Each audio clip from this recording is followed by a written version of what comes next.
The other big story of the round for mine was the North Melbourne Football Club, and it's coach Alastair Clarkson. He's going to be in focus pretty sharply for the next 72 hours. Now, my first crack is about the sliding doors and potentially the elephant in the room, guys. Let's go back to the end of 2022 when 4 clubs made really significant coaching appointments. So Adam Kingsley, Ross Lyon, Brad Scott, Alastair Clarkson. Now, tell me the gap between these coaching records should be as big as they are since the start of 2023. So you can see Kingsley, Lyon and Brad Scott all tracking at 50% or above, and Alastair Clarkson and his North Melbourne Football Club significantly lower. Now, we know they were a basket case and a complete mess at the time, and, you know, that we all agreed Alastair Clarkson, the premiership mastermind and the premiership blueprint, you know, it felt like the right choice. But how is it going at the moment? Because I ask you, in regards to talent, right, the North Melbourne Football Club has 10 top 15 draft picks on its list. Now, compare that to St Kilda, has 6. This weekend, North Melbourne had 9. 9 top 15 picks in its side. St Kilda had 1. Now, they were thumped tonight, St Kilda, and were absolutely terrible. But I put you to this, boys. St Kilda is getting more out of less out of that team, and Ross Lyon is doing what is quite clearly a far better job. It's the elephant in the room. They had their choice between the 2 experienced coaches at the time, Alastair Clarkson and Ross Lyon. They went for Clarkson, which we all sort of agreed with at the time, but it must be said, and Ross Lyon made the comment, well, Carlton made its bed and I've made mine. Well, so was North Melbourne. So are you convinced in the Alastair Clarkson direction, the trajectory at the moment, or does he have to go and get the best assistant coach, the best defensive mind in the game? Because the defensive system at the moment has completely broken down. This cannot be a talent problem at North Melbourne. They've got more first-round draft picks than they know what to do with. They gave in around their top pick this year for pick 27 for Matt Whitlock. So what does this football club need to do? Are you convinced in the system and the direction or not?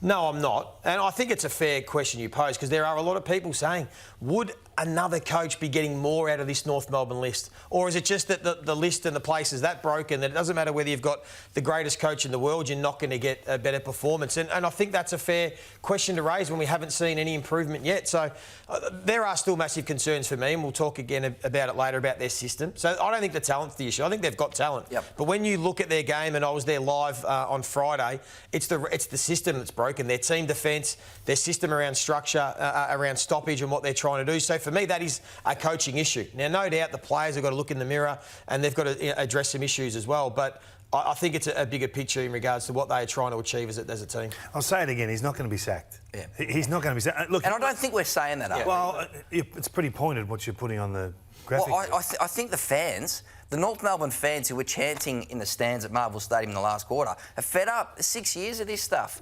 I think clubs, that, you know, that they agree that they've got to become accountable or got to be accountable, and there is a breakdown.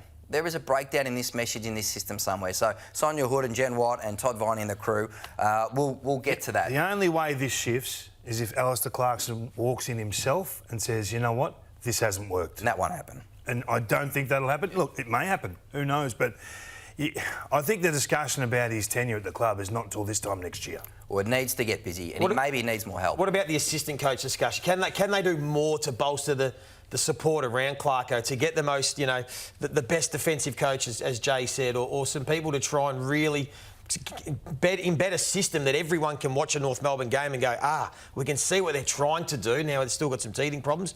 Is that a better way to go about it then? Yeah, potentially. I mean, I don't. The bottom line is I don't know. I'm not inside the club. I don't know what they do day to day, but we don't see any evidence. We've covered a bit of the North Melbourne stuff. Carlton, back to some sort of form, Kingy, and we saw a bit of that pressure back, the Blues DNA back. Yeah, it'd be difficult to play against. I mean, Vossi, I feel like Vossi's been angry with this group, and you saw it inside their forward 50. For the first time, they went to work at ground level. A little bit smaller down there, 23 tackles in the forward 50, an unbelievable night. And what it did for their forward half game was just ridiculous. And it was all of them. It wasn't just the smalls. Charlie got involved. The ruckman was involved. The midfielders were involved. And they all shared the spoils. I think it fueled itself, Joey. I was wrapped with how they were able to perform. They just made it impossible for the Kangaroos to move the ball out of the back half. Big tick to this one-off performance again. we're still, there's a lot of doubt about whether this is Carlton or not. But you can only talk about what you see in the evidence. So their forward 50 returns, if you add stoppage work and turnovers, second in AFL history. Oh, that is some sort of performance. It's a massive day. But Harry Mackay, what do you feel? Are you confident in the structure? Tom DeConing, you mentioned the small ball works. Can they be too big at times, Carlton? Well, you have to get your bigs to do that. There's no reason why the bigs can't chase and tackle like that. No reason. Well, they got their DNA back, so that was their forward pressure, and then their stoppage game was absolutely elite. So they kicked 77 points against North Melbourne, their second best return in 15 years. I think it was their third best return on record, and that's their point of difference. But I want to take a look at a couple of examples, because as good as Carlton were, this is what I was seeing with North Melbourne when I talk about their system. And this is a system v talent thing, because you can't debate that North Melbourne don't have talent in the midfield. But when your system at a stoppage looks like this, I don't know how you get it done. So there's the wingman Blake Acres on Darcy Tucker. Darcy Tucker just looks at Blake Acres, waltz into the corridor. So I'm not sure what Tucker's doing there. Then you see two half forwards in Simpkin and McKercher almost holding hands. So they get caught ball watching around this stoppage. Look at the balance for Carlton. They've got three players sitting on the outside of that contest. So no wonder they all get involved, and you've got an easy walk in to find a mark inside 50. That was one example. Then we see later on in the game another example from a stoppage. Similar sort of thing. They're all pretty much there. Then all of a sudden, Tom Powell, they get sucked in, the North Melbourne players. They didn't really pressure. They don't tackle. Stevens, on his heels, allows him to waltz out. And again, you've got some balance and really easy waltzing out from contest. So this is, for me, what I'm looking at going, it's all good and well to have talent. It's all good and well to have effort, but if you don't have system to surround it, that's why clubs and coaches are so big on it. It is so hard to compete for every single minute of every single game. So just something for North Melbourne to work on, but credit to the Blues. I thought they were elite, led by Georgie Hewitt, who's having an unbelievable 5-week patch. Some of that width and the shape from what we didn't see from Carlton earlier in the season. It was a tough watch, Kingy, for North Melbourne fans. Yeah, and they got some selection dilemmas down back. You've got to make statements. You can't live like this. You can't have guys down back that are non-competitive or just cough the ball up. I mean, some of these efforts are insipid. You can't play. Can't play Zach Fisher if you're not prepared to put your head over the ball first time and you want to paddle it instead of taking contact. All well and good to fight the fight with all this rubbish afterwards, but you've got to put your body on the line for the cause. Aiden Core, you're a high-priced recruit. You've got to be better than that. You've got to set the tone down there. You're playing on the big boys. You've got to play a big man's game. Same thing here. I mean, that's a mark every day of the week. Yep. I mean, settle the troops, calm the farm. We've got young players around you. If you can't lead, you're out of the team for some of these guys. What are you doing here, Griffin Lowe? Where are you going? You're caught in no man's land. Your job there to defend, obviously stay in contact with your player. It just happens so regularly. I could show 100 of these. McKercher, don't even know if you're ready for AFL footy at the moment.